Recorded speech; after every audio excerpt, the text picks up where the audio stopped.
zimo kdo še posebej vesel snega, so to gotovo člani smučarskega kluba Sveti Tomaž. Saj po lanski zimi, ko ni bilo niti toliko snega, da bi lahko preizkusili vlečnico, letošnje ugodne vremenske razmere z nizkimi temperaturami omogočajo dobro smuko na tem novem smučišču.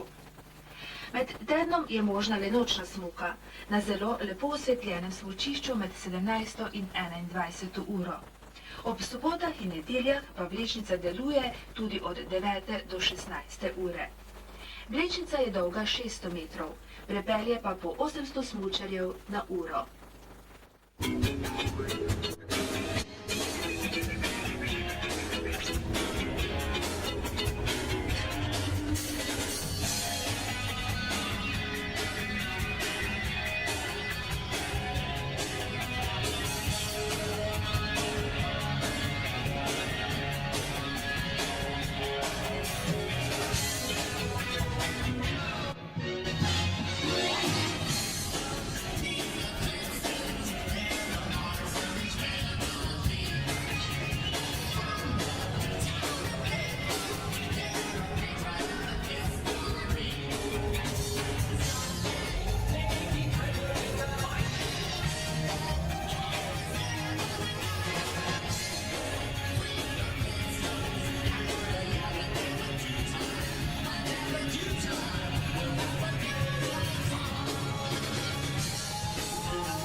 Obiskali smo smučarski klub pri Svetem Tomažu, nahajamo pa se v kraju Hranigovci, z nami pa je Boštjan, ki nam bo povedal nekaj statističnih podatkov o progi, o recimo koliko ljudi pride na dan in še marsičem, ne? Med vikendi se nahaja tam okrog 100 ljudi na smučišči, ki laufamo od 9 do 5 popoldan. Se začne nočna smuka do 21. ure. Približno čez dan se približno da med vikendom čez 100 kart. Med tednom pa laufamo nočno smuko od 5 do 21. ure. Tam pa obiskanih okrog 30-40 smučarjev. Kako to, da ste se odločili za smučanje pri Svetem Tomažu? Lep sončen dan, blizu smučišče, zelo lepa proga zrihtana, tako da je zelo fajn. Kako se vam torej ponudbo ste zadovoljni pa cenami? Ja, je. Kaj pa z varnostjo na smučišču? Ja, je malo nevarno, glede na to, da dosti vozi smuk, pa blizu je vlečnica, ampak vsak mora pač paziti. Hvala lepa. Odločili za smučanje danes tukaj pri Svetem Tomažu. Aha, cel sem imel, pa lepo vreme je. S ponudbo ste zadovoljni in cenami? Ja, ja. Kaj pa glede varnosti? Je tudi vreme, ja, ja. Kaj pa še eno vprašanje, kako dolgo že smučate? Dolgo. To je več kot 15-20 let. Ja, ja. Hvala. Kako to, da se bordaš, da se ne smučaš recimo? Ja, zdaj sem malo prav, pa to da res bordam, pa sem je dohvatna. Ja, dobro. Proga je prava, verjetno tu za bord, ne? Ja, tudi dolje, tiste tam v sredini, tiste dober, ki je tako bolj malo več ložen. Pa nadino nije dol, ki tako ima premalo snega. Kaj pa bord je dragi drugače? Ja, Glede na smuči. ja, malo je dražji, ja. Ja, oziroma kakšne smuči, pa kakšni bord. Kaj pa, si se samo naučil bordati? Ja, sam. No, to, kar vidite, ni problem. Pri Svetem Tomažu, kaj ti? Pri Svetem Tomažu imajo tudi WC-je, ne? Tu pa zavedete dol po progi ravno, pa na levi strani so WC, kjer lahko dobite tudi hrano in pijačo.